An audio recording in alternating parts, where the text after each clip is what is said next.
Good morning, and welcome to our community of United Proud Women, a nonprofit dedicated to empowering sexual minority women around the world. We're incredibly honored to host today's guest, a scholar whose work has defined the fields of U.S. women's history, feminist studies, and the history of sexuality and sexual violence.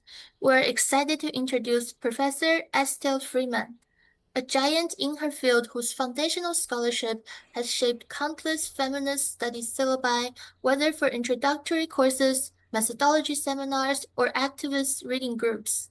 At the center of her work lies a sustained inquiry into how power shapes both history and historical memory. Who is deemed worthy of the archive? Whose stories are told? And whose definitions prevail?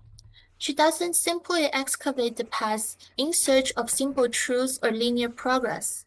Instead, Professor Freedman patiently reveals how political power and social privilege have shaped our very basic categories. Her work provides carefully constructed windows onto lives long excluded from official narratives. Her influential essay, Separatism as Strategy, shows how late 19th and early 20th century feminists created separate women's spaces that became wellsprings of political strength, a history that speaks directly to our own efforts at building autonomous queer and feminist communities. Her work, Intimate Matters, helped establish sexuality as a legitimate field of historical inquiry and was cited by the Supreme Court when it struck down sodomy laws. Her work, Redefining Rape, illuminated how struggles over sexual violence have always been struggles over citizenship, race, and whose bodies matter. Insights that continue to guide contemporary anti-violence organizations. Furthermore, her transnational history, No Turning Back, reminds us that feminism is a global movement requiring coalition building across profound differences. At Stanford, Professor Freedman helped build the intellectual home that sustains feminist and queer scholarship, co-founding the program in Feminist, Gender, and Sexuality Studies in 1980, among a few other pioneering schools, and teaching important courses like the politics of sex, work, family, and citizenship in modern American women's history, and the feminist critique, the history and politics of gender equality. She advocated for women faculty during and after her own difficult tenure case, and true to her pedagogy of feminist practice, ended her final classes by leading students in singing labor anthems and freedom songs. This commitment to live history is brilliantly showcased in her co-directed documentary, Singing for Justice, as we've just seen. The film tells the dynamic story of Faith Patrick, a political radical, community organizer, and charismatic folk performer who united music and progressive causes from the 1930s all the way to the early 2000s. Narrated by Faith herself, the film weaves her musical and political journeys to showcase the central role of folk music in the transformational social movements of the 20th century. Faith's life shows us that whether she was fighting the folk scare, marching as Selma, or performing her humorous feminist priest song, music has always been a tool to give people courage. The film, which was launched nationally on PBS in March 2025, has been widely recognized in the film circuit. It had its world premiere in October 2024 at the United Nations Association Film Festival and has since been recognized by the Real World Labor Film Festival, the DC Labor Film Festival, Montreal Women's Film Festival, and the Toronto International Women's Film Festival, among others. Singing for Justice was notably awarded Best Editor by LA Independent Women's Film Awards and runner-up Best Documentary by Beach Fest Film Festival and Screenplay Contest. With over 15 years in the making, the film showcases the deep expertise of its filmmakers. Professor Freedman, who provides the historical context from her 25-year connection to Fitzpatrick, and co-director Christy Herring, who focuses on bringing complex social movements to broad audiences. At the end, I want to also share a brief personal note about the profound impact of Professor Freedman's work. When I was a senior in high school, lost and unsure of my past, I read her book, No Turning Back, in a basic Introduction to Women's Studies class. This comprehensive history of feminism, with sections written on work, reproduction, gender violence, and equality across the world and through time, opened my eyes and allowed me to see the world through a completely new lens. The book was so impactful that it indeed turned my life into the direction of feminist and LGBTQ rights activism with no way to turn back. I was inspired to apply to Stanford to study gender studies in the hope of meeting the author in person and saying thank you. I was lucky enough to take Professor Freeman's The Politics of Sex class and joining her knowledge and wisdom, but unfortunately, I took the class during the COVID-19 lockdown, so it was on Zoom. It was one of my greatest regrets during my college career that I never got to take her in-person class before her retirement. But Professor Freeman's existence has been a beacon for me throughout my 4 years at Stanford as a feminist gender and sexuality studies major. Today, as we build our own queer and feminist communities, I am sure that Professor Freeman's scholarship and Fitzpatrick's story will provide an essential anchoring point and enlightenment to our continued work here at United Proud Women. It is my great honor to introduce to you Professor Estelle Freeman. Please join me in a round of warm welcome. Thank you so Thank you. much. Thank you. That was a wonderful introduction, and you just summarized my work so beautifully. I'm quite impressed. You get an A plus. So thank you all for being here. I know it's a very odd time zone for some of you, and I appreciate your staying up for or getting up for this film. I hope that you enjoyed it, and I hope that it illustrated that there are many ways to do history. I've done mostly publications and journals and books over my career, but I've also had this chance, as Carlin suggested in my classes, to bring in music and bring in documentary films. And this film gave me a chance to do all of that, to do women's history, documentary, music, and now to go out to groups like yours. And last weekend before, I was at the Democratic Socialists of America doing a screening and a sing-along, and it's called Public History. It's taking history to people and giving them a way to participate. I think Faith Petrick influenced me in that way, that we do this work, but really engaging people, whether it's in the classroom or in community groups, is an equally important part of being a historian as the scholarship and the publications. So thank you for being part of that and allowing me to share this film, this labor of love.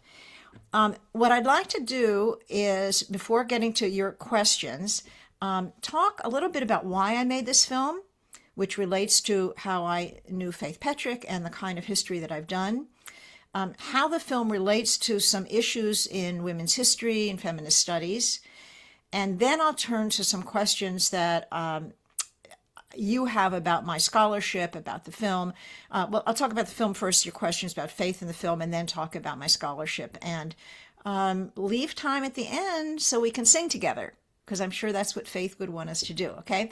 So, Carlin, help me keep to that promise that within an hour we'll stop for music, okay? Maybe about a quarter after. Great. All right, so I just realized that I won't be able to read the chat questions that come up, so you'll have to translate them for me later if there are things in the chat. Okay, but thank you for all the thoughtful questions that you provided this morning, too. So first of all, why this film? Why me? Why am I making this? Why did I spend years making this film?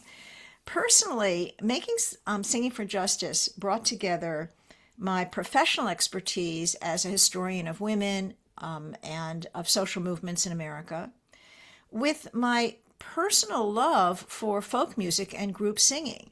In a sense, I'm part of the history that I tell in this film. As a teenager in the 1960s, I was playing the guitar and singing in a group, and as a camp counselor or even as a camper before that, singing these folk songs. I wasn't aware there was a folk revival going on. You know, when you're a kid, this is life, this is the world. Now I understand historically that I benefited from this kind of music that people like Faith and all these singers who you heard about in the film were making popular at the time. So that 1950s, 1960s folk revival influenced my life and gave me a lot of joy, a lot of pleasure. And then, I went to college, and I was in graduate school, and I was not focusing on music that much. But by the 1970s, when I was becoming a feminist, during second wave feminism, there was something I'm not sure you're familiar with, and we don't really talk about in the film. It was called women's music.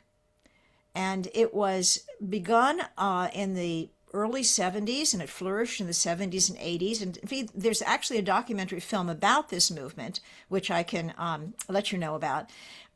And it was a cultural movement within feminism that was, I would say, an antidote to the male-dominated popular music of the time, whether it was pop music, folk music, anything like that.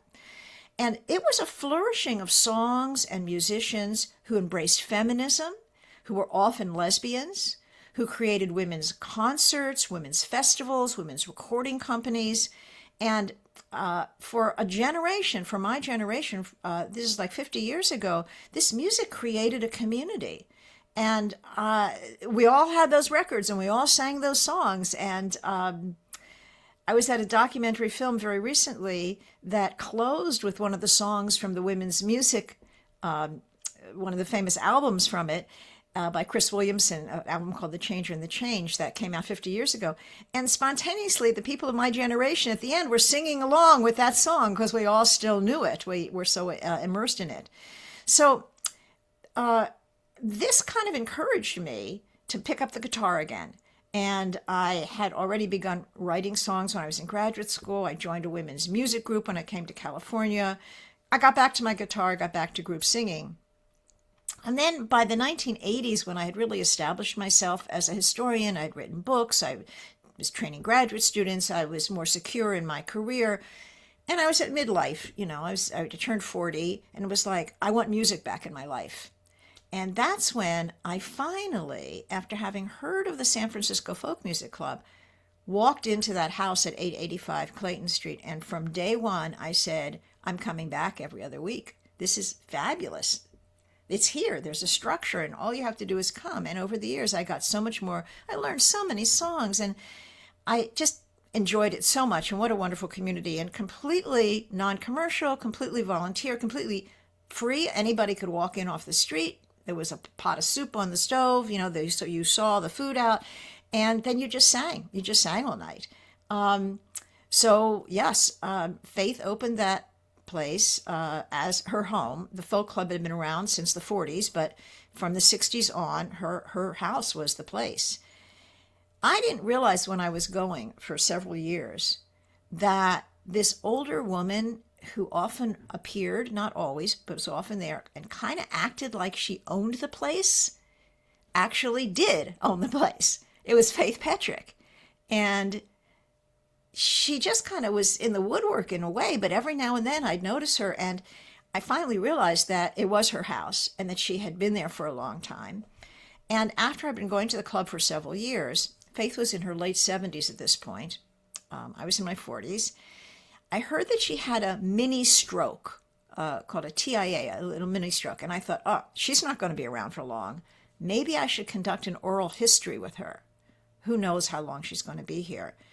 In fact, she was here for a very long time, as you learned from the film.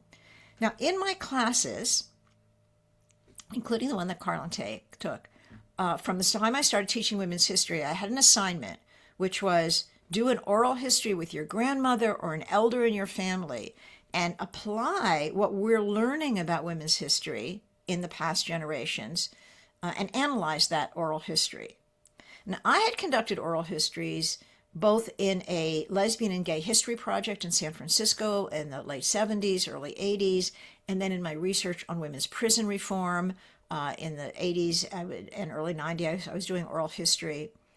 But this was a little different. This wasn't part of a research project. This was a standalone interview. I just felt we needed a historical record of this person.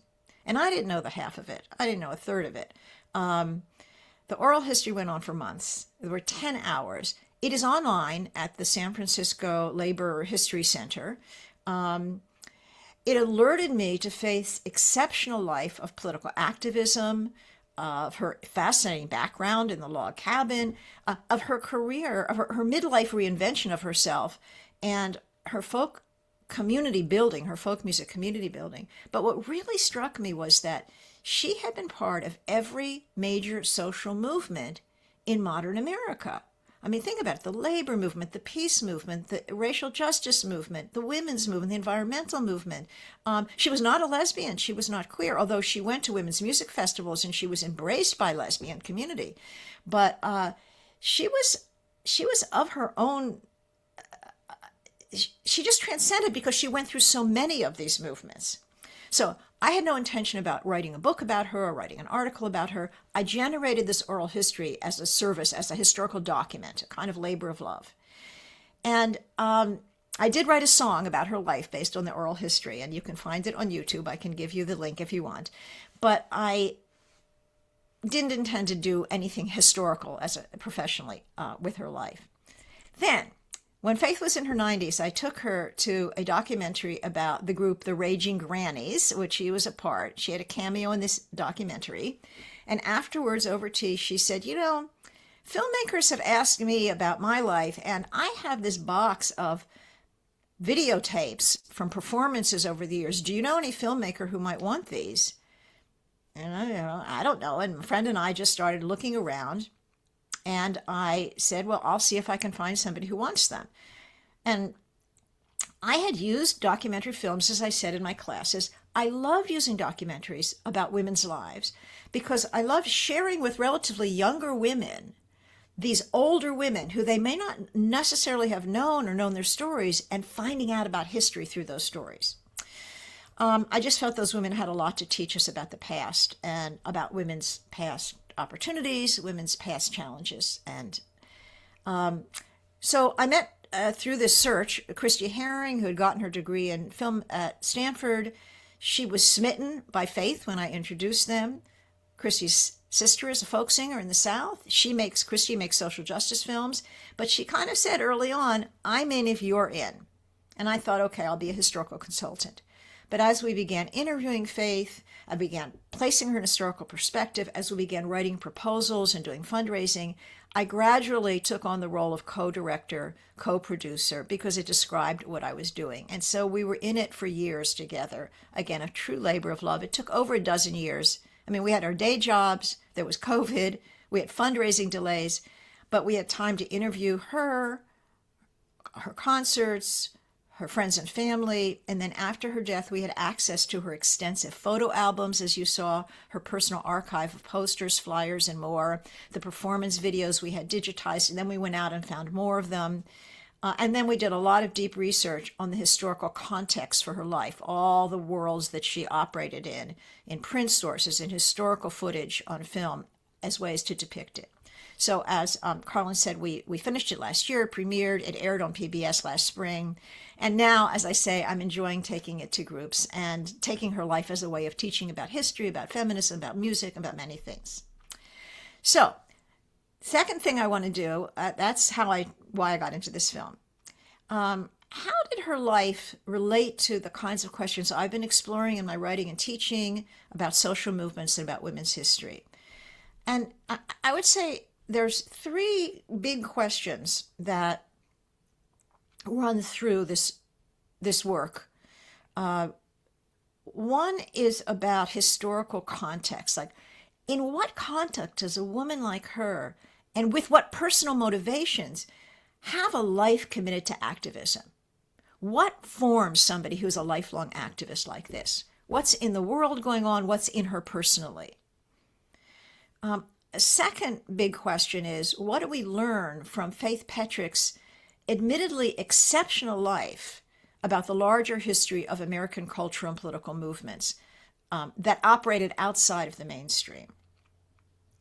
That is the mainstream narrative of American history. You don't hear about it. Everybody says, why didn't I hear about this woman? It's not in the mainstream narrative of American history. And yet, what do we learn? And the third big question is, what difference do gender and age make in this history? Now, there are all kinds of questions about folk music and community building and politics that I'm not speaking to right now, but I also think are extremely important. So I want to concentrate right now on feminist insights into gender and age, because I think that the film builds on the insights of feminist history. And Carlin referred to this, I think, in the introduction. That is, by turning a lens on the lives of women who may not have been famous, but nonetheless deserve credit for leaving their marks, whether that credit is by conventional standards of fame or accomplishment or by unconventional measures of influence. We can learn so much from these lives. For example, along with her contributions to folk music, Faith Patrick's defiance of class, gender, and age limitations make her, I think, an extremely worthy subject of historical attention. We often see in women's history what women couldn't do, the laws of discrimination and the obstacles, etc. But here is an example of how do you live a life as fully as possible, even with the discrimination based on gender, on class, on age. Her granddaughter, Alex, at one point says something about she just kept on going. She just kept on facing the challenges. Nothing stopped her. And I think this raises some questions about how did this working class woman who embraced radical politics and chose single motherhood, an outsider in her time in so many ways, how did she become an effective musical organizer and a beloved performer? So just to play with this a little bit, you may have some thoughts of your own, but I think that her life illustrates both challenges and opportunities for women. Now, in this case, becoming a folk singer, but it could be women who chose other unconventional paths during that era. So let's talk about some challenges. For one, the commercialization of the entertainment industry in modern America during her lifetime typically favored male artists, and often young male artists increasingly. They're the ones who found recording contracts. They're the ones who had agents. They're the ones who had bookings. People say, why didn't I hear of her? And you probably didn't hear of Malvina Reynolds. You probably didn't hear of Rosalie Sorrells. There are all kinds of women around the country who were doing music, various country music, folk music, there's documentaries on women in classical music and the obstacles to them during this period. It wasn't easy. Women didn't have the job opportunities. They didn't have the economic resources of their own. And especially if they were raising children, as so many women did in this era, they did not have the personal autonomy to go on the road as musicians, as did many men. Significantly, like some of her closest colleagues who I've mentioned, Faith began her musical career at midlife, after child rearing. She had the avocation, but she had to support herself. She became the traveling folk singer after she got her daughter through college. Another challenge related, single motherhood, intensified the obstacles to her survival, really, and to her becoming a performer. Now, Faith refers to her conventional streak and let me just step back and tell you, Faith had been pregnant before and had abortions. This was not a problem for her. But she felt that she made the choice that she wasn't going to wait until somebody married her. The man with whom she got pregnant, she thought they were going to get married and he went off with somebody else. And she wasn't going to wait for it to work out with somebody. She was going to have a child. This was a choice. But she says she didn't have it where people could see her being pregnant. She went off to Mexico. But it didn't stop her from finding a way. She comes back. And it makes me think about other women, other working class women, other women of color who were single mothers during this period. They had to make do. Sometimes they compromised, but often they had no choice to simply get on with it, to find whatever jobs that they could to raise their children in any way they could. So like other self-supporting women of her era, for years, Faith struggled to balance a series of low-paid jobs with the demands of childcare. Now, I should also say that one thing that's unique, in addition to those challenges, is her left-wing and indeed communist affiliations, because she was doing this as a single mother during the McCarthy era, during an era of conformism, and as her daughter alluded to, Carol alluded to in the interview, at great cost. What she's talking about is there were loyalty oaths at that time. And Faith could not get certain state jobs, even if she went back to school and got a social work degree, because of her politics. She wouldn't sign a loyalty oath, which would denounce her politics, basically. So she has all these other reasons why she's getting jobs and not having a professional career yet as a social worker. Once those loyalty oaths went away, she was able to get a state job as a civil servant and retire with a pension. But like these other working women, whether they had those policies or not, it was hard.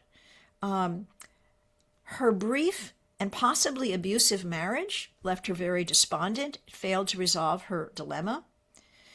And her recurrent doubts, which we hint at in the film, about her capacities as a parent and her economic solution of becoming a landlady and a state employee, I think resonate with the larger history of working women and independent women, women who operate outside of conventional heterosexual marriage. So it was important to us to portray these struggles. This is not just a success story, but the conformism, the costs, and her sustained commitments, and of course, her reinvention of herself at midlife is during a different era than the McCarthy era. It's the era of feminism. It's the era of the counterculture. And you can see those resonating in that time. For all of these similarities to other women in all of these contexts, I think that Faith's decision at midlife, not only to become a traveling musician, but also to create a family of choice. Again, she's not a lesbian, but you can see a parallel here in terms of creating a family of choice, was very unusual. And this, I mean, opening up her home to become the locus of the San Francisco Folk Music Club, where dozens of music lovers filled the rooms every other week for these jams. Hundreds went to these holiday weekend campouts. In a way, she created a fictive family. Many of the younger participants considered her a mother figure. They traveled with her. They offered her support in her later years. And as her granddaughter said, the folk club was like another member of the family. So I think this is unique. Of course, other women found families in the left, in other kinds of cultures, subcultures, but this was hers. So I've talked about a lot of challenges and how she dealt with them. I want to talk about opportunity structures historically. One is that, and this gets to my interest in social movements, Faith's strong grounding in the left, in the labor movement from the 30s, the 40s, the 50s, this helped make her life possible. She sang for causes. She found her audience in the movement, and that was a world that helped sustain her. When she couldn't get those state jobs, she got jobs from people in the labor movement or people on the left who she knew, whether it was secretarial labor or phone canvassing labor. And also the left in the United States, the old left moving into the new left, but particularly the era when there was this conformism, the left was a kind of a counterculture where it was easier to defy the domestic ideal of marriage and suburban life and children and giving up jobs because a lot of the other women were committed to a cause that was as important as family and sometimes more important. At the same time, these people shared her vision of a more just world, so she found a grounding in left-wing groups. Both Faith and her friend Malvina Reynolds were very involved in the left and became folk singers after they raised their children.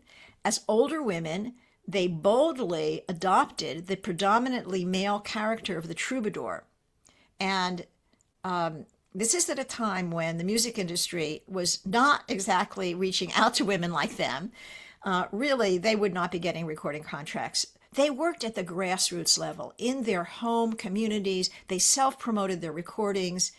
They saw their work as part of a larger struggle, and they found support in that political world. Second kind of historical opportunity structure, if you will, is that feminism helped enable Faith's midlife career change. Now, Faith said very clearly in the oral history that she felt that she benefited more from feminism than she contributed to it. I'm not sure that's correct. I think there's a balance here, but it is true that the women's movement created an audience for her and people who revered her as a woman and then as an older woman and found her a model for them. her repertoire of folk songs, which was huge to begin with, expanded as she began to look very closely at women's lives. She recorded a whole album of songs of women's labor and women's lives, folk songs. And I think, like other old left activists, Faith understood the cause of women's rights within that larger framework that included the labor movement, racial and economic justice, and for her, environmentalism. As I said, for younger feminists, she represented a model of women taking themselves seriously, of older women taking themselves seriously, as musicians, imagining new life choices beyond the family. And just given the way that she defied gender limits before second wave feminism, I think there was a lot of give and take. But definitely the revival of the women's movement enabled some of her choices at midlife. And then let me turn the question of age.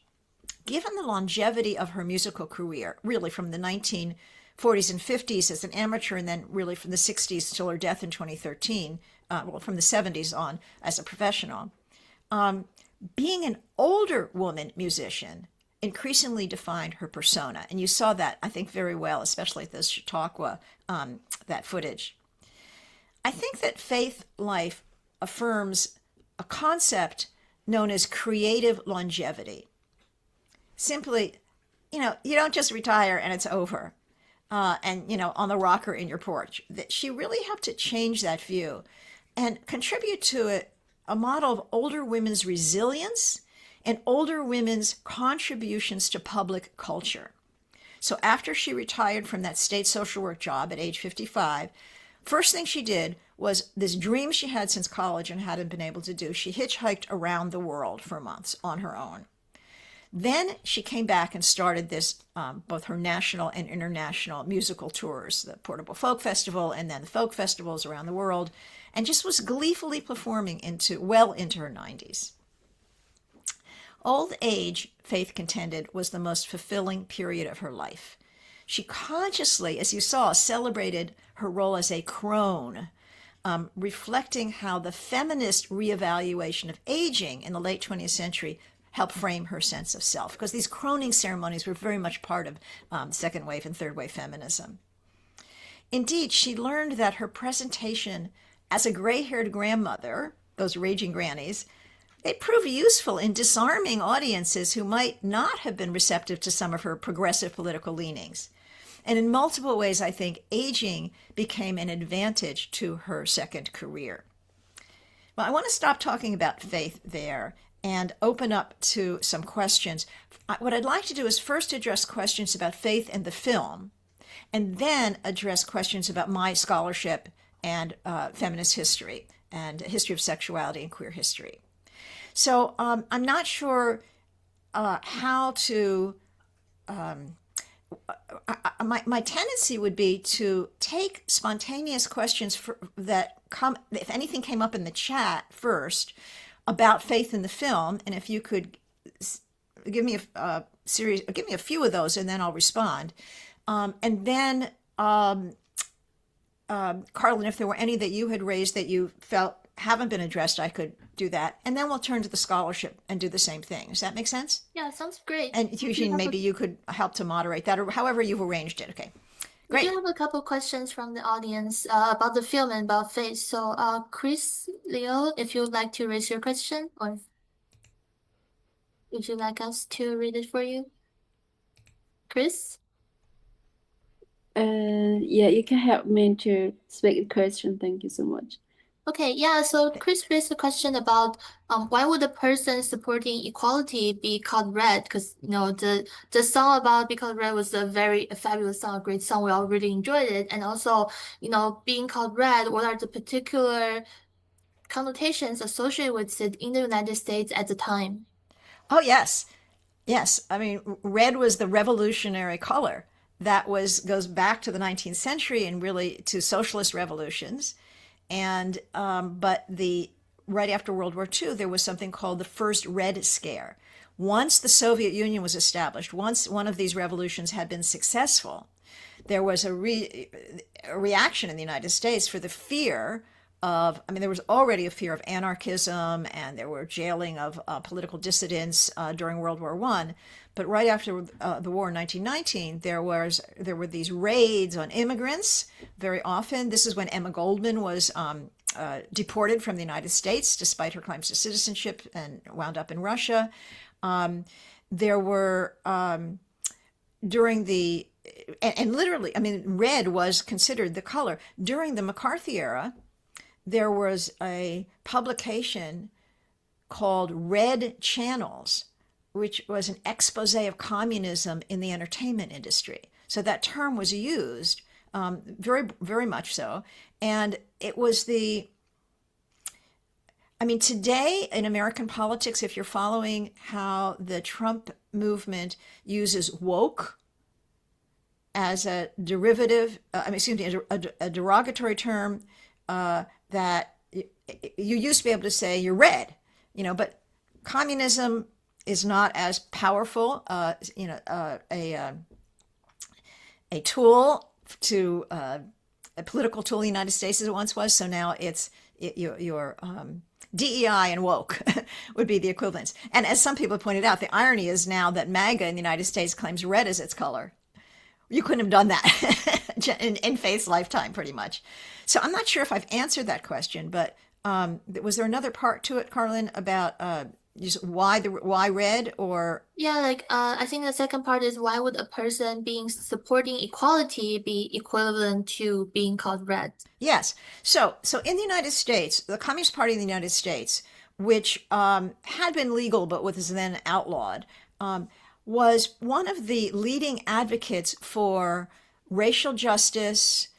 Actually, the term male chauvinism originates in the communist language of the time. The idea was, this was during what was known as the Popular Front era, where the strategy of the communists wasn't, we want to overthrow the United States, but we want to infiltrate all of these reform movements and the labor movement, and we will gain more power that way. And so we want to bring people in by saying, if you're black workers, we're the ones who are going to, the white unions aren't going to, the FFL, the standard white craft unions aren't organizing blacks or women, but we are going to bring in those industrial workers and the least paid and least organizable. And, the communist organizers would open up to, to create a broader coalition. And they were the first ones when there were, for example, I don't know if you're familiar with the Scottsboro case of these young black men who were accused of rape in the 1930s and were all going to be executed. And it was the communists who came in first to their defense. It was great propaganda for the Soviet Union to look at the United States and say, democracy? Look at the treatment of black people. So racial justice, if you were for racial justice, you were considered a communist in the 40s and 50s. It was associated with with communism. And it was not just because, the communists are for that, because it was seen as undermining the American way. To fight for racial justice or women's equality was seen as, that's the thing communists do. Look, they're making those women in Russia and then in China, after the revolution in China, is like, look how hard they have to work. Our women can just be in the kitchen, that somehow communism got rid of these important hierarchies or these important definitions of what black people should be, what women should be, who should be in power, and that those were threats to the American way. And so all of it got, and let us not forget, queerness. I mean, in this same period, there is the so-called lavender scare. The red scare refers to communists. The lavender scare refers to homosexuals or queer people, as we might say now. And the there was this phrase, commie pinko queer, right? It was all associated. Now, in fact, the earliest organizing for the rights of homosexuals, known as the Mattachine Society, was founded by communists, because they were homosexuals in the Communist Party who were being told, you have to leave the party because you're homosexuals. Equality didn't extend in the party for that.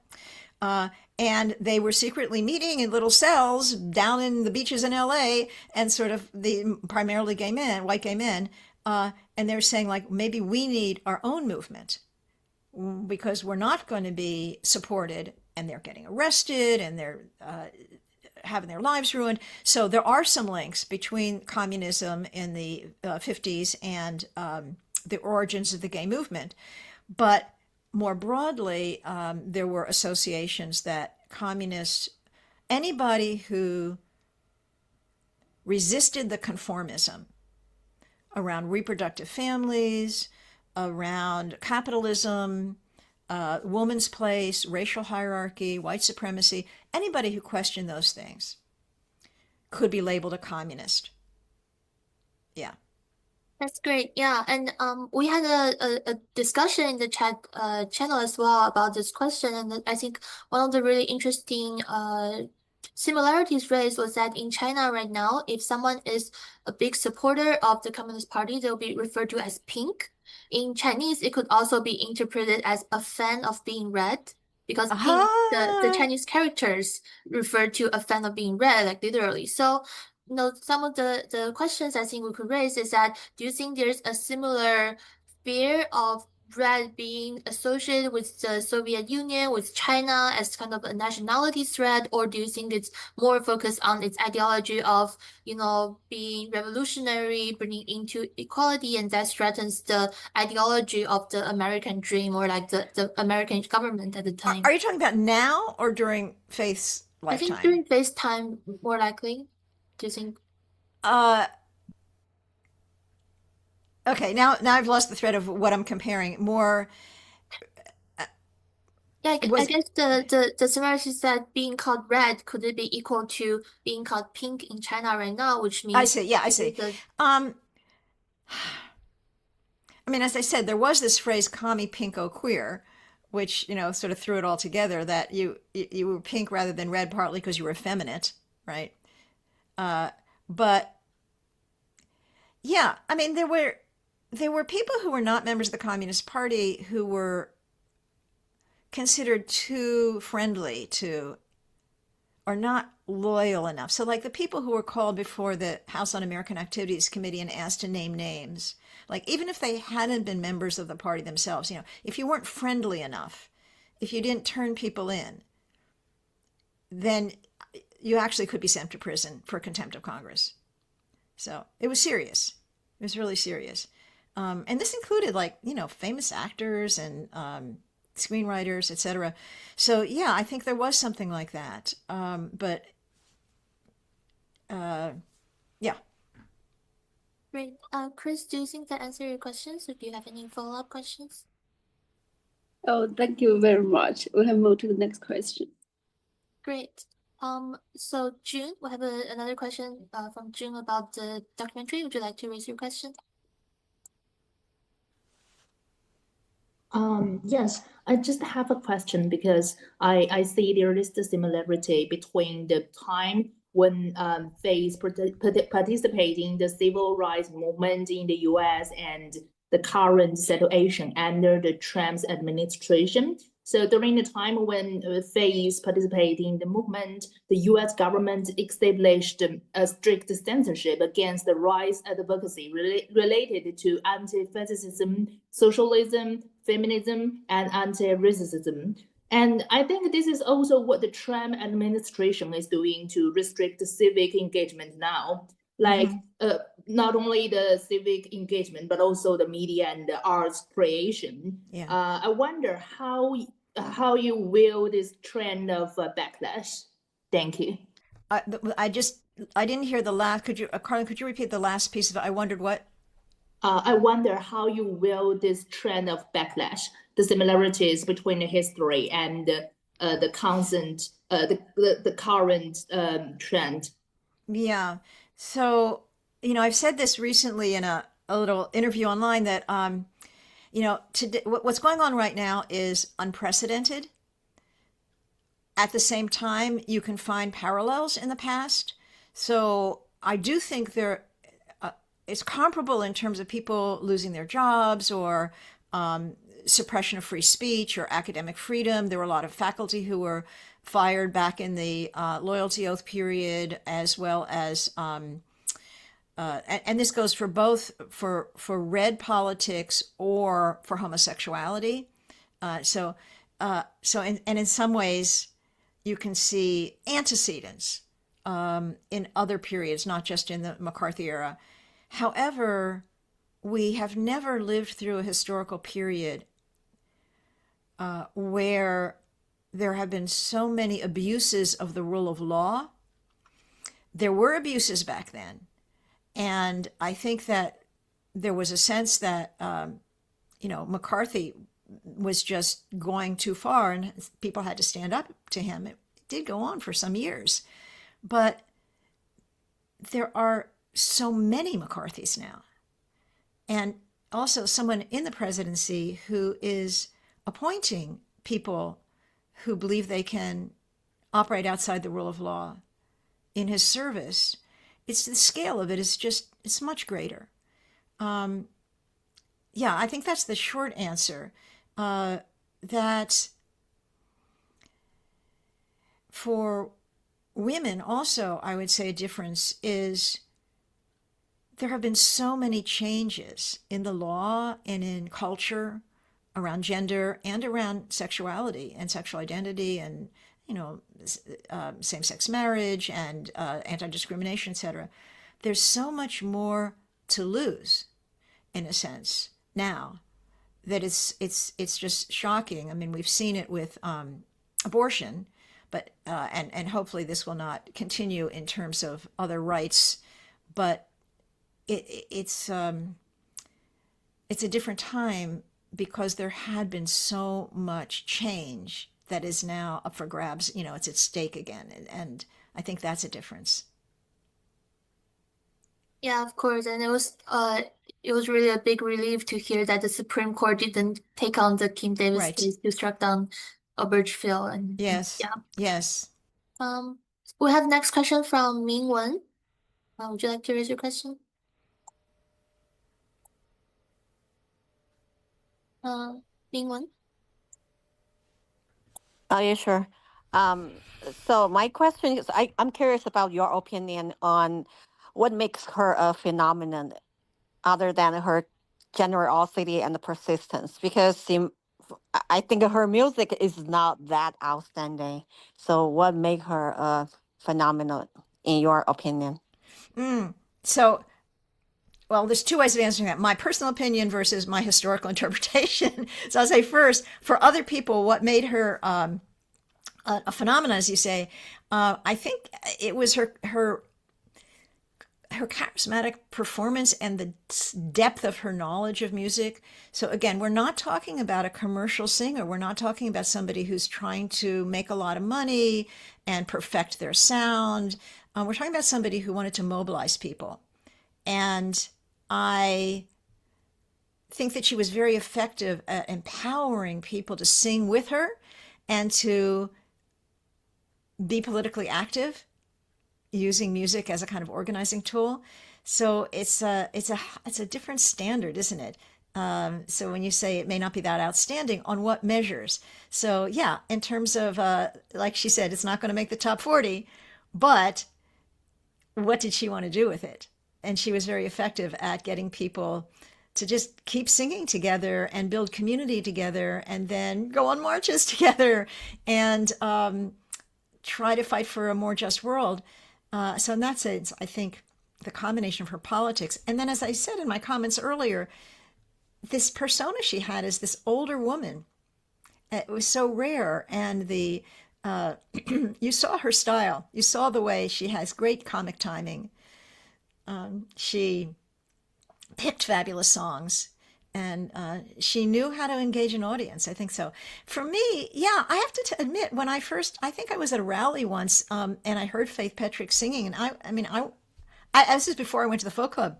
I didn't know who she was, but she just seemed like this older grandmother, and I wasn't that interested. And it wasn't until I was in a song circle with her, and the way that she got people to sing along, and the songs that she knew, that I became like, this. There is something here. She has a talent. So that's both my historical and personal view. Great. I kind of have a question personally, and it's related to this question, which is you talk about how she used humor and a lot of, bluntness in her songs, and I'm wondering, how important was it to include that as a key element of her persona and as a rhetorical strategy to challenge the taboos and the authorities, and how did the audience typically respond when she used this kind of unique, humorous way of confronting patriarchy? Yeah. Well, I think you saw that in the audience responses. We tried to include as many shots as we could of how people were just happy, laughing, and how endearing she was in that way. And again, I think that the older grandmother image and then the kind of language she was using and the juxtaposition of that helped. But yeah, I think as she began performing, I found this as a teacher, you learn what works. And then you keep doing those things. And I think she learned. She also did a lot of children's music, and she loved singing, animal songs and getting kids laughing and being animals and all those kinds of things.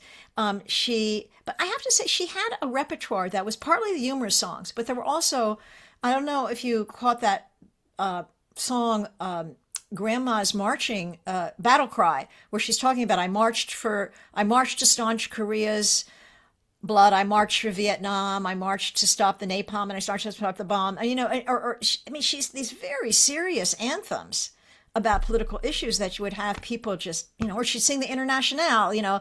So it wasn't just the funny songs.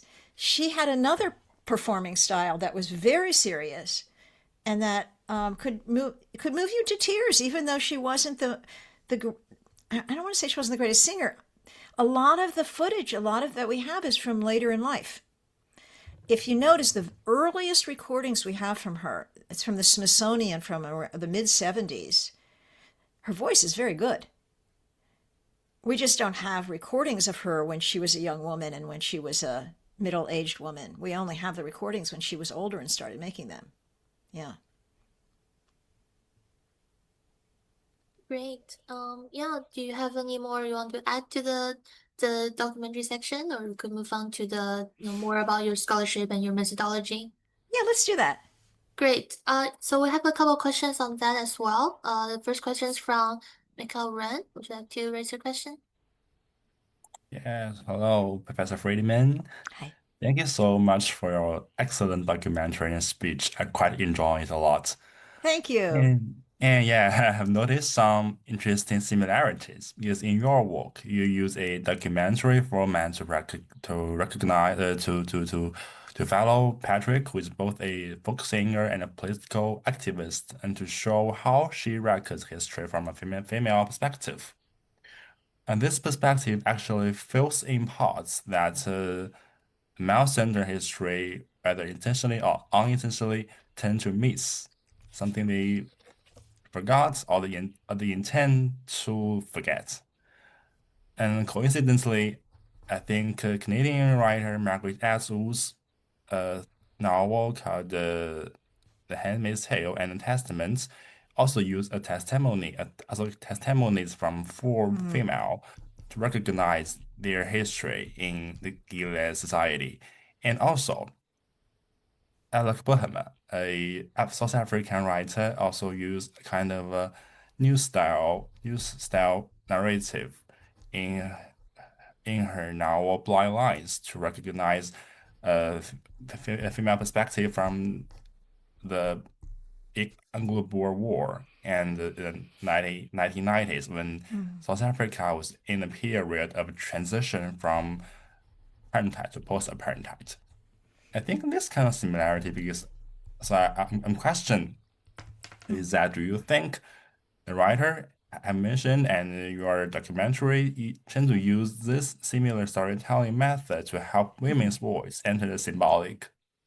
Because as Butler says that the law and the history belong to the symbolic, while identity becomes to the imaginative, and because of the income in because they are not they're not the same, and so the I mean the resistance in the imaginary order cannot challenge authority of symbolic, and it can only reproduce the otherness of the other, like female, like a queer, like a, I mean women of color or whatever.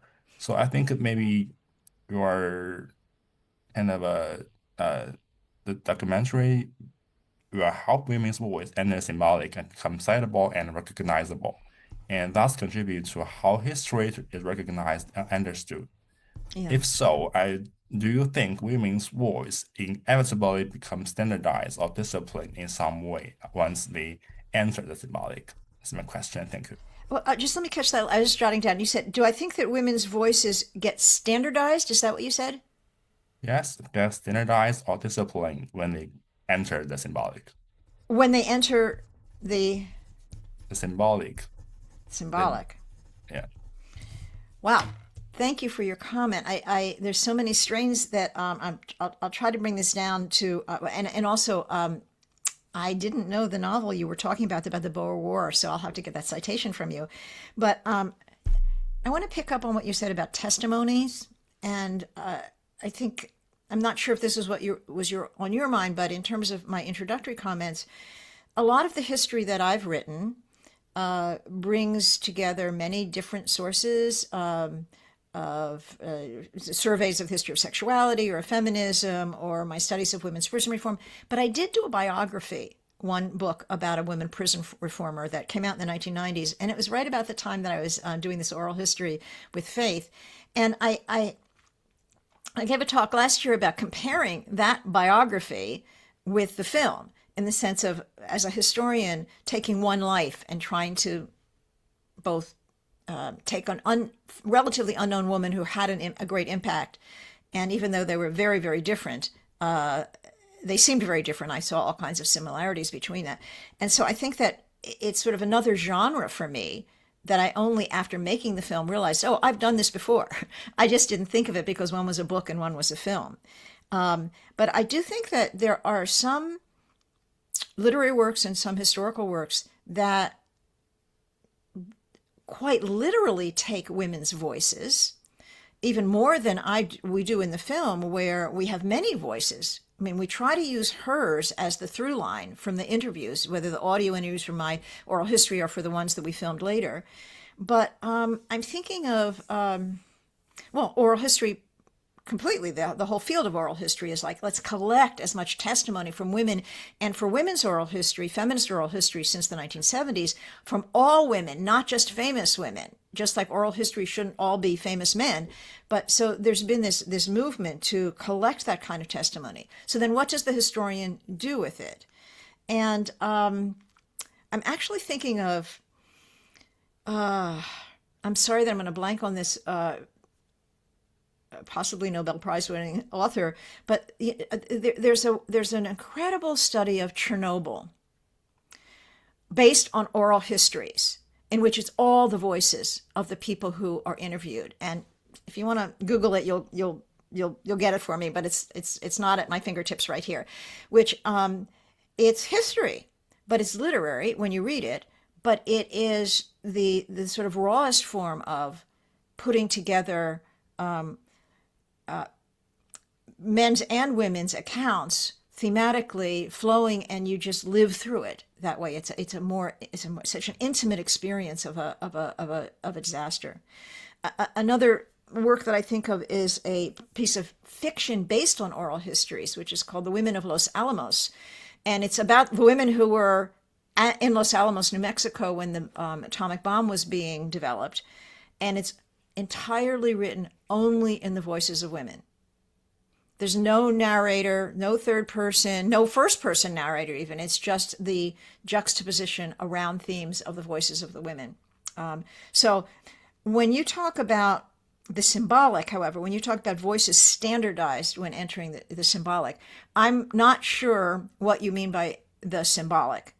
As a historian, I mean, we may study the symbolic and how it changes and what it means in a particular culture, a particular time.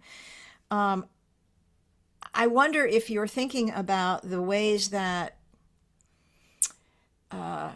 different genres become formulaic. So, for example, there's an arc of a story that you're expected to tell, even if it's an oral history, that you think I've got to tell about my origins and my struggles and my resolution of them and how it all worked out, or, that that may be what you mean, but just as newspaper stories become formulaic, if you read obituaries or if you read, I read lots of accounts of sexual violence in newspapers, and many of them were just like you just plug in the name and the date and the rest of the language, which would be the same. I think that can happen with any kind of source, actually. I'm not sure if it's only about personal testimony. And I'm going to just stop there because I'm not sure that I'm directly answering the gist of your question. Thank you, Professor Freedman. And due to the limit of time, and maybe we can move on to your scholarship. Yeah. And we do not know if you have something prepared in terms of the questions list that we have sent over. I got the questions just before we kind of went live here, and I had time to look at them only. So let me just pull up which list of questions is this? Yeah, the scholarly one. Okay. It's mostly about the scholarly trajectory. Right. Okay. And yes, your keyword. I can work through some of them unless anybody has a live question right now. Should I just start working through some of them? Yes, that would be amazing. Okay, great. Okay, so about my scholarly trajectory, one of the questions that was posed was, sort of what shaped my career and my interests. And I would say that I've already talked about sort of growing up in this era of folk music, but for me, coming of age in the 1960s, as a teenager and then college, I graduated in 1969, the dominant historical context that shaped me, one was the civil rights movement and the Black Power movement, which was and also the so-called crisis of the cities. All of this related to race, all of it related to a cultural shift that I think that the Southern civil rights movement was then spilling over into the North and the West. And I wound up in college in writing an honors thesis on back to Africa movements in the 19th century because I was so interested in Black separatism in the 60s, this shift from integration to separatism, and then went back historically to see, well, there had been these back to Africa movements, first whites trying to send Blacks to Africa, and then by the mid-19th century, African free Blacks saying, we're out of here. We're never going to have equality in this country. And all the way up to Marcus Garvey and the early 20th century. So contemporary events contemporary context sent me back into the archive to figure out how do we get here? How did this change happen? Being at Columbia University in 1968 during the student takeover was life-changing for me. I was not somebody who took over buildings, but I was somebody when they brought the police in who said, no, I'm sitting in front of these buildings to try to keep the police from taking over our university. And it was a completely radicalizing moment.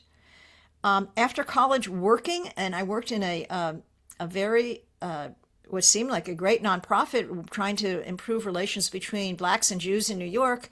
And I was the woman among all of these Black and Jewish male clergy. And boy, did I learn about sexism on the job. And then at that time, there started to be circulating in New York these feminist texts that I was reading, which just made me hungry. Like, where did this come from? And did this have a history? I want to know where this feminism came from because it's speaking to me, including the first texts I read about women loving women. It was like, uh-oh, this is a possibility. Where did this come from? I was hungry to understand the history for the world that was changing as I was coming of age. This relates to a question about balancing political and historical, the professional and the political, which is for me, the questions always come from the world around me. But the research and the answers and creating historical narrative may not turn out anything like expected because I wouldn't be asking the questions if I knew the answers in the present. So I want to know what I don't know.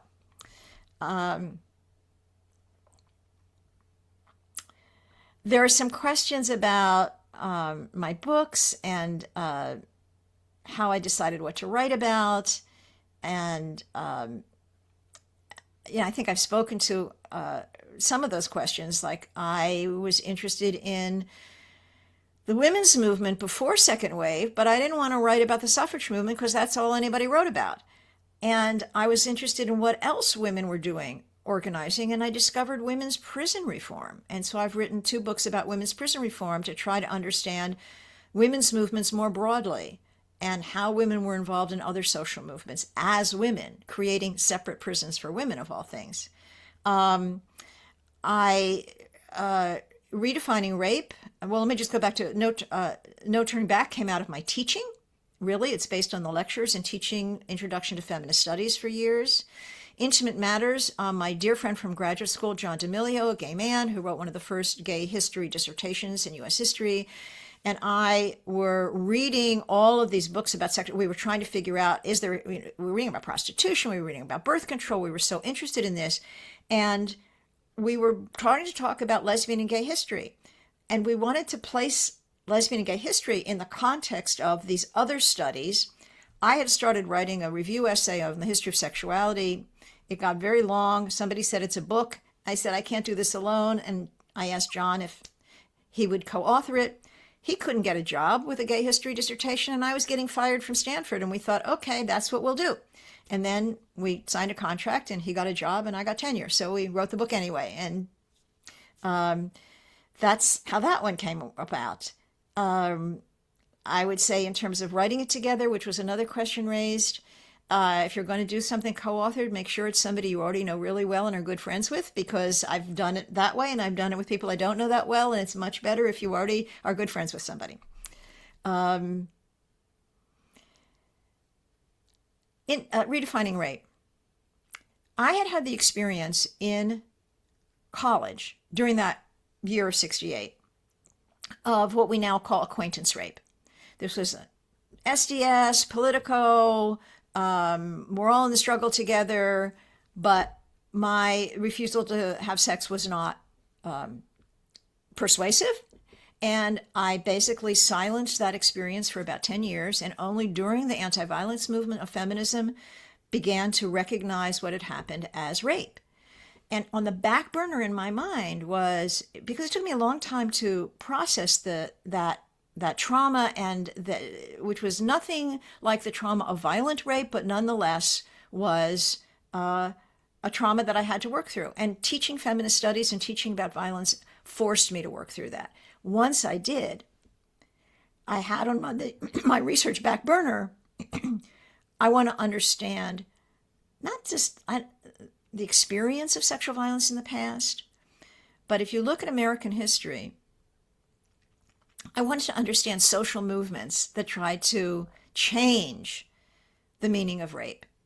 And in American history, you can't do that without talking about race, because the accusations that Black men, originally in the South, but nationally with migration, that Black men are a sexual threat to white women has been something that has constituted white supremacy and protected and enabled white supremacy since the 19th century. So writing a book, the subtitle is Sexual Violence in the Era of Suffrage and Segregation, is how women's rights activists and racial justice activists had to come to terms with sexual violence, because the construction of rape denied full rights of citizenship to both of those groups in ways that I play out in the book. I couldn't have written that book if I had not already come to terms with my own experience of sexual violence. And now, having said, I wrote a book about prison reform and said, never again, this is such a difficult topic. And then I wrote another one. I wrote a book about rape and said, never again, this is such a difficult topic. And now I'm writing about sexual violence again from a very different perspective that gets back to the testimonies question, which is I am going back into the archive of oral histories conducted with women since the 1970s.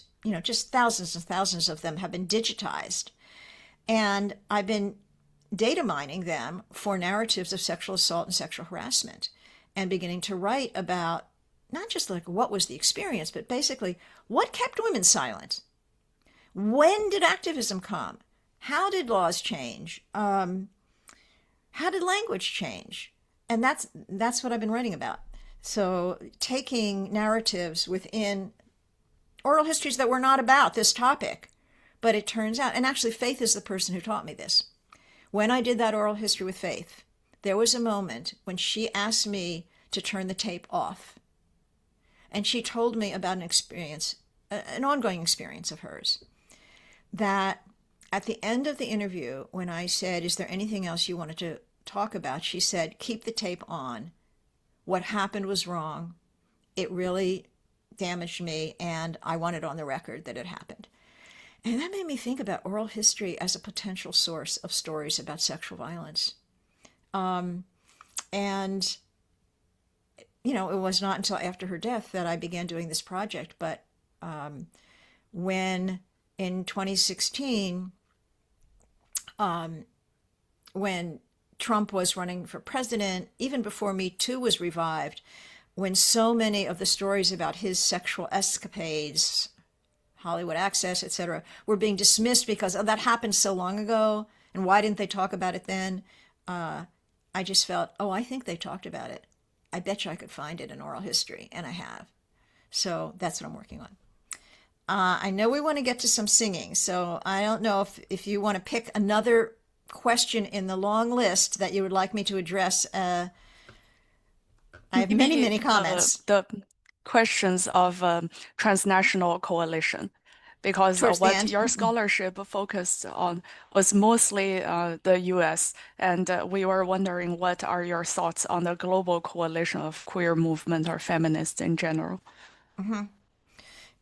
Well, I think that, you know, there was a final question about, you know, looking back over what's changed in the scholarship. And I would say that the three things that are so important to me in the way that feminist scholarship has grown, one would be intersectionality, the second is transnational, and the third is queer. So I think all of these have evolved over the decades that I have been a historian.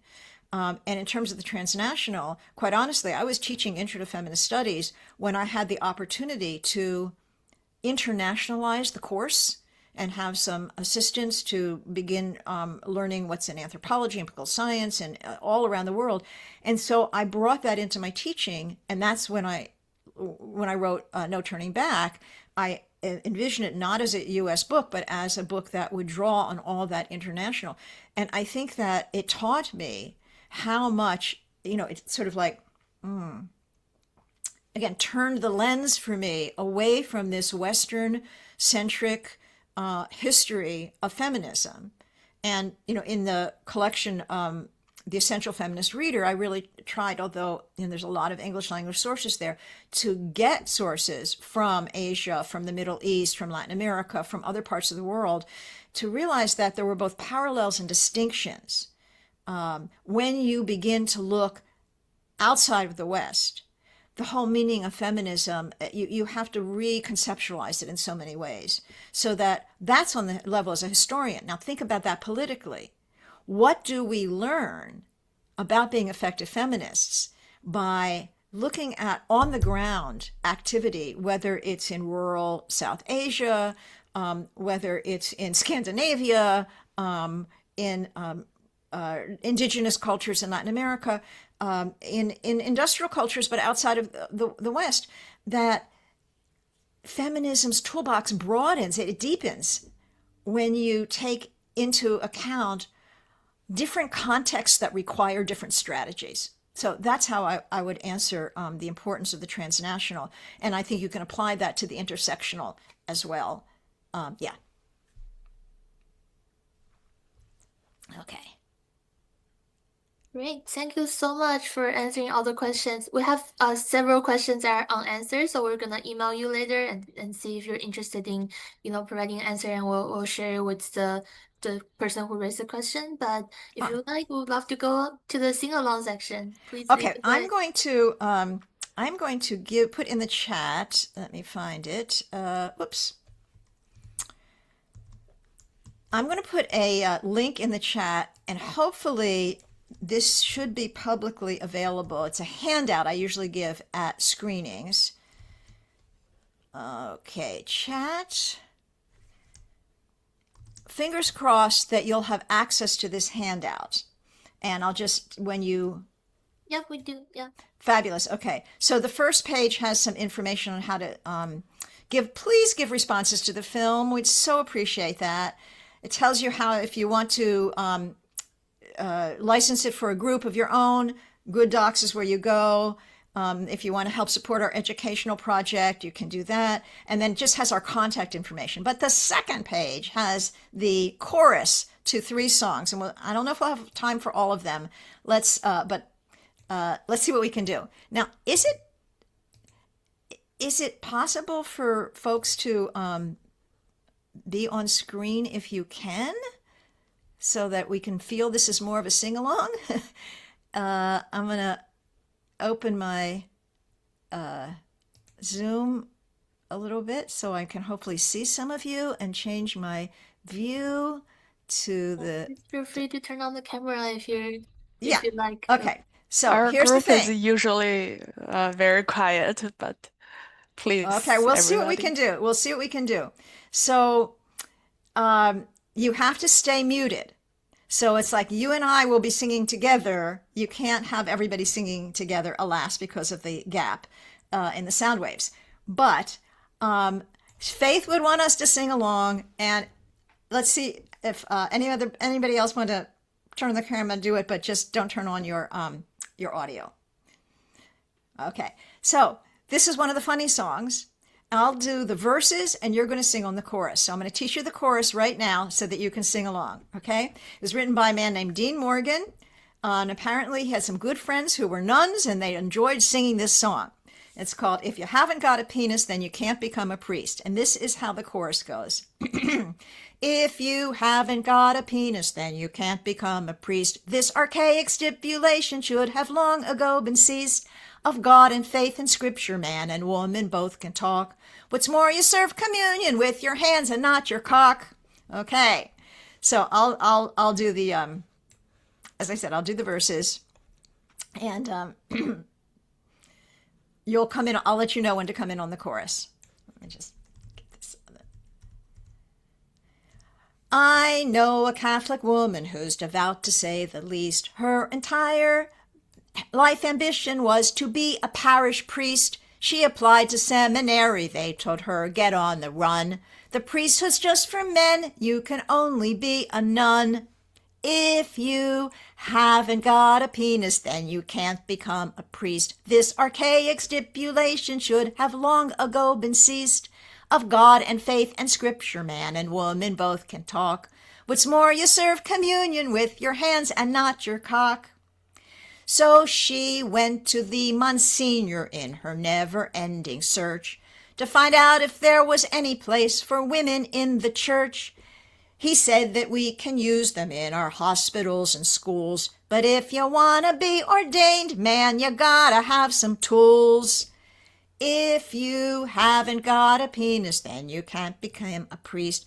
This archaic stipulation should have long ago been ceased. Of God and faith and scripture, man and woman both can talk. What's more, you serve communion with your hands and not your cock. Well, you might believe in God as much as anybody can, and you may know the Bible just as much as any man. You can't wear the cleric collar, you can't hold the holy chalice, you can't celebrate the Mass, all because you lack a phallus.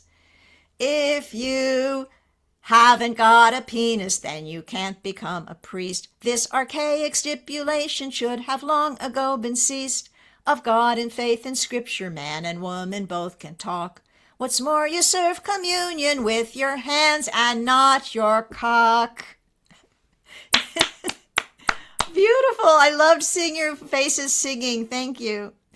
So maybe we have time for one more, and we're going to have to pick between a very short song, which is at the end of the film that she sings a little bit of, or the longer You Ain't Been Did Nothing, which was on the credits for the film. I'm going to ask Carlin, you call. Which one do you want to do? I think let's do the You Ain't Done Nothing If You Ain't Been Called a Red. I think we'll all really appreciate it. Okay, we're going to do that. So I think you've heard it enough that I don't have to teach you the chorus. You'll be able to do it as it comes along. So I do 2 verses and then the chorus, 2 verses and the chorus. In the film, you hear a different chorus. We're doing the same chorus every time. That's on your handout. Okay. When I was just a little thing, I used to love parades with banners, bands, and red balloons and maybe lemonade. When I came home one May Day, my neighbor's father said, "Them marchers all is commies. Tell me, kid, are you a red?" Well, I didn't know just what he meant. My hair back then was brown, and our house was plain red brick like most others in the town. So I went and asked my mama why our neighbor called me red. My mama took me on her knee, and this is what she said. Well, you ain't done nothing if you ain't been called a red. If you've marched or agitated, you're bound to hear it said. So you might as well ignore it or love the word instead, 'cause you ain't been doing nothing if you ain't been called a red. When I was growing up, I had my troubles, I suppose, when someone took exception to my face or to my clothes, or tried to cheat me on the job or hit me on the head. When I organized to fight back, why, the stinkers called me red. When I was living on my own, one apartment that I had a lousy, rotten landlord. Let me tell you, he was bad.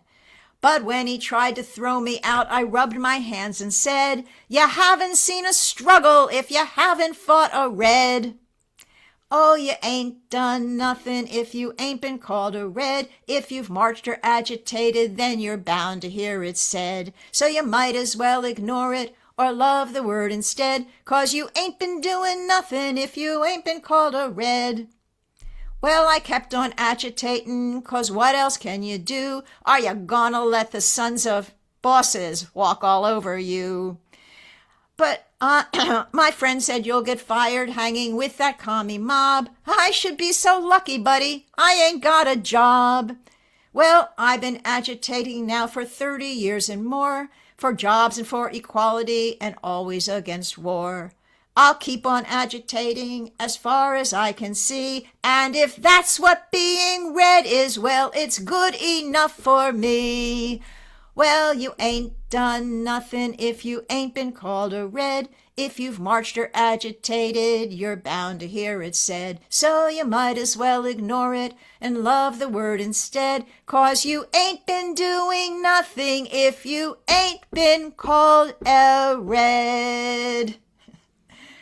Thank you for singing. This is great. Thank you so much. It's such a shame that we couldn't do it offline so we can actually do it. But thank you so much, Brother Freeman. It was wonderful time. We all really appreciated so much everything you've shared. So thank you again. Thank you all for taking the time. It was a pleasure. Thank you. Goodbye Great. for now. Thanks for sharing. Thank you. Thank you. Bye-bye.